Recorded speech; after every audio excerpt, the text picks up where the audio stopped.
semua, semoga kita sehat-sehat selalu. Baiklah, kami dari kelompok 6, yaitu kelompok akar, akan menjelaskan bagian-bagian lain pada tumbuh-tumbuhan, metamorfosis akar, batang, dan daun yang beranggotakan Meliaki, Katarina, Masadania, Welgen, dan Amalia Lestari. Baiklah, di sini saya akan menjelaskan pengertian akar. Akar adalah bagian pokok yang nomor 3 bagi tumbuhan yang tubuhnya telah merupakan kormus. Yang berikutnya itu ada sifat-sifat akar. Yang pertama itu merupakan bagian tumbuhan yang biasanya terdapat di dalam tanah. Yang kedua itu tidak berbuku-buku. Yang ketiga itu warnanya biasanya keputihan atau kekuningan. Keempat itu tumbuh terus pada ujungnya, dan yang kelima itu bentuknya seringkali meruncing sehingga lebih mudah menembus tanah. Yang berikutnya itu ada fungsi akar. Yang pertama, memperkuat berdirinya tumbuhan. Yang kedua, untuk menyerap air dan zat-zat makanan yang terlarut dalam air. Yang ketiga, mengangkut air dan zat-zat makanan. Dan yang keempat, sebagai tempat penimbunan makanan. Yang berikutnya itu ada bagian-bagian akar. Yang pertama itu pangkal akar, batang akar, cabang akar, rambut akar, dan ujung akar. Nah, kita bisa perhatikan dari gambar tersebut. Yang selanjutnya itu ada sistem perakaran. Sistem perakaran di sini ada dua, sistem akar tunggang dan sistem akar serabut. Nah, dari gambar itu kita bisa lihat dan kita bisa membedakannya akar tunggang dan akar serabut. Di sebelah kiri ada akar tunggang dan sebelah kanan adalah akar serabut. Yang berikutnya itu perbedaan akar tunggang. Akar tunggang yang tidak bercabang atau sedikit bercabang. Yang pertama itu berbentuk seperti tombak, contohnya akar lobak dan akar wortel. Yang kedua itu berbentuk seperti gasing. Nah, yang berbentuk seperti gasing ini pangkal akar besar membulat. Nah, pada contohnya itu ada akar bengkuang. Dan yang ketiga itu berbentuk benang, contohnya itu pada akar karaktok. Yang berikutnya itu akar-akar pada sistem akar serabut. Yang pertama, akar yang menyusun akar serabut kecil-kecil berbentuk benang, contohnya padi.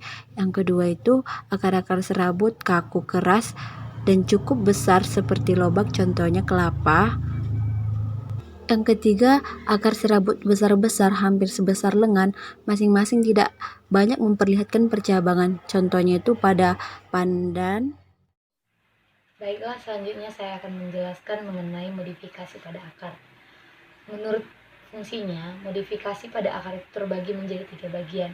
Yang pertama itu akar sebagai alat penyokong, yang kedua itu akar sebagai sifat penting, dan yang ketiga itu akar sebagai tempat cadangan makanan.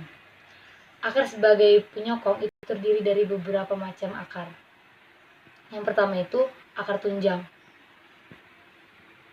Akar tunjang ini adalah tumbuhan dari bagian bawah tanah ke segala arah seolah-olah menunjang batang. Sering disebut akar enggerang. Contohnya itu pada pohon bakau. Karena di sini kita lihat pada pohon bakau ini akarnya terlihat dan tampak di atas permukaan tanah. Yang kedua itu adalah akar gantung. Contoh dari akar gantung ini adalah pohon beringin. Akar ini keluar dari bagian-bagian tanaman yang terdapat di atas tanah, bergantung di udara. Ini contohnya akar pada beringin. Akar ini hanya dapat menolong menyerap air dan zat gas, mempunyai jaringan khusus untuk menimbun air yang disebut filamen. Yang ketiga adalah akar pembelit. Akar pembelit ini berfungsi untuk memanjat dengan memeluk penunjangnya, contohnya pada vanila. Ini adalah contoh akar pembelit pada vanila. Yang keempat adalah akar banir. Akar banir berbentuk seperti papan-papan yang diletakkan miring untuk mengkokohkan batang pohon yang tinggi dan besar. Contohnya itu pada pohon sukun. Yang kelima adalah akar pelekat. Akar-akar yang keluar dari buku-buku batang tumbuhan memanjat dan berguna untuk menempel pada penunjangnya saja. Contohnya ini pada sirih atau piper beetle bahasa latinnya, seperti ini. Selanjutnya bagian yang kedua itu akar sebagai fungsi penting. Yang pertama akar penggerak atau penghisap. Akar ini hidup sebagai parasit, berfungsi menyerap air ataupun makanan. Contohnya itu pada benalu. Yang kedua itu adalah akar nafas, contohnya itu pada pohon mangrove yang ada di hutan bakau.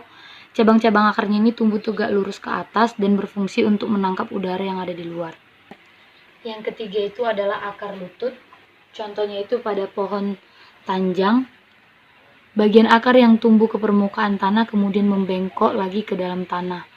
Ini bisa dilihat teman-teman. Selanjutnya pada bagian ketiga, akar sebagai penyimpan cadangan makanan.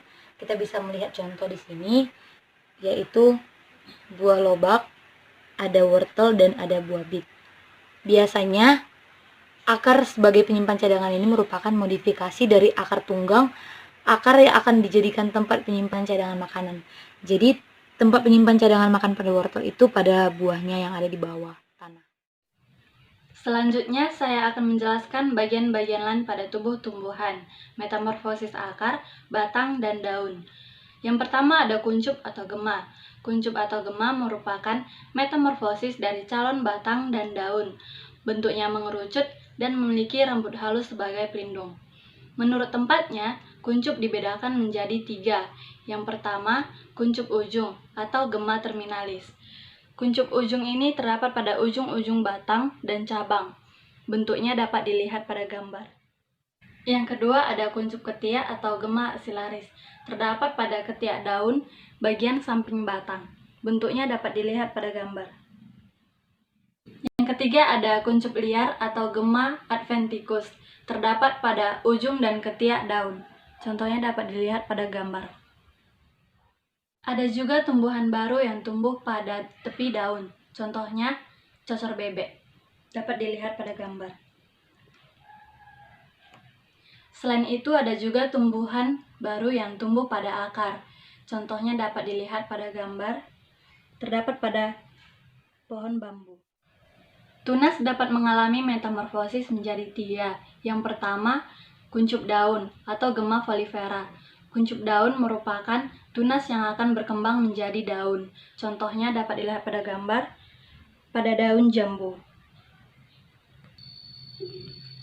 Yang kedua ada kuncup bunga.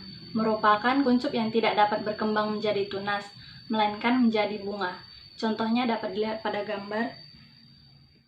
Yang ketiga ada kuncup campuran, berkembang dan akan menghasilkan tunas dengan daun biasa dan bunga. Contohnya dapat dilihat pada gambar kembang telang. Selanjutnya metamorfosis lain yaitu rimpang atau rizom, merupakan batang beserta daun yang tumbuh di dalam tanah. Ciri-cirinya memiliki daun, mempunyai kuncup-kuncup, dan arah tumbuhnya ke atas. Rimpang atau rizom merupakan tempat penimbunan cadangan makanan bagi organisme lain. Contohnya dapat dilihat pada gambar jahe dan kunyit.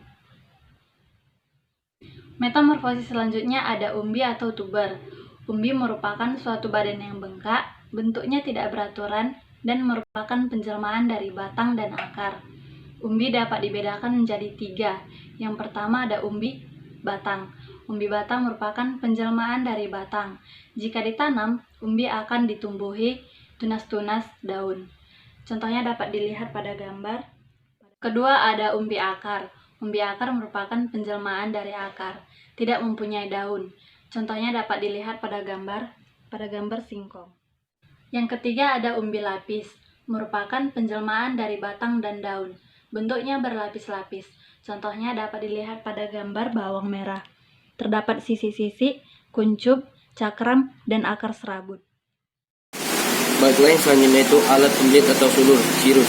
Alat pembelit atau sulur adalah bagian tumbuhan yang biasanya menyerupai spiral dan berguna untuk membelit benda-benda yang disentuhnya. Seperti untuk berpegangan, saat tumbuh itu berusaha mendapatkan penunjang untuk dapat naik ke atas. Menurut asalnya, alat pembelit dapat dibedakan menjadi 3, yaitu cabang pembelit, yaitu sulur, dahan, atau cabang, yaitu alat pembelit yang terjadi dari cabang atau tunas.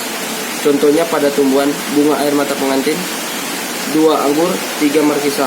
Daun pembelit sulur daun, yaitu alat pembelit yang biasanya merupakan metamorfosis suatu bagian daun, bukan berasal dari daun sulurnya. Daun pembelit dapat berasal dari bagian daun yang padat, yaitu pada tangkai daun, misalnya pada klematis. Ujung daun, misalnya pada kembang sungsang.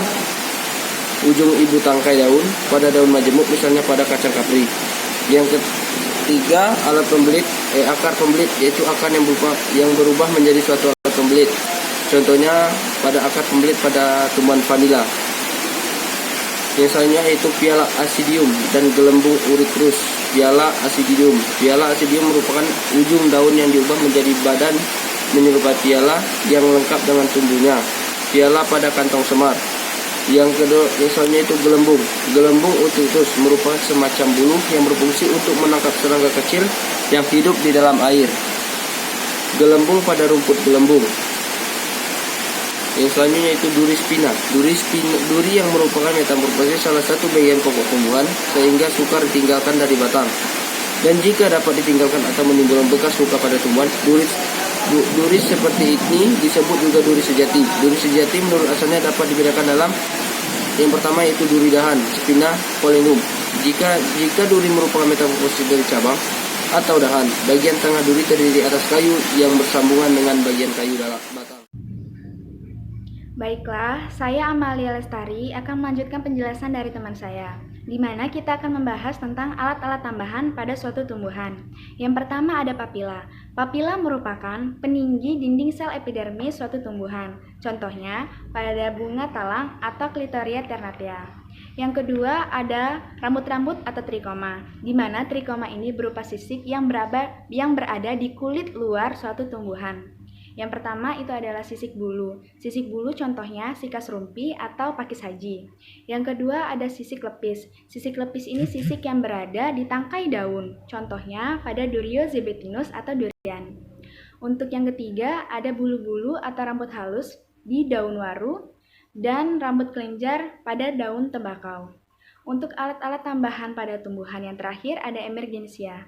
Emergensia dapat berupa rambut-rambut gatal atau perangsang stimulus, di mana rambut-rambut gatal ini apabila terkena kulit kita akan merasakan efek yang panas dan perih. Contohnya pada daun kemadu.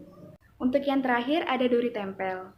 Duri tempel ini mudah untuk ditinggalkan atau mudah untuk kita patahkan. Contohnya pada duri di batang bunga mawar dan di kapuk randu Ceiba petandra. Baiklah, sekian presentasi dan penjelasan dari kami. Semoga bermanfaat. Jangan lupa di like, komen, dan share agar kita sama-sama dapat menambah pengetahuan dan wawasan. Thanks for watching.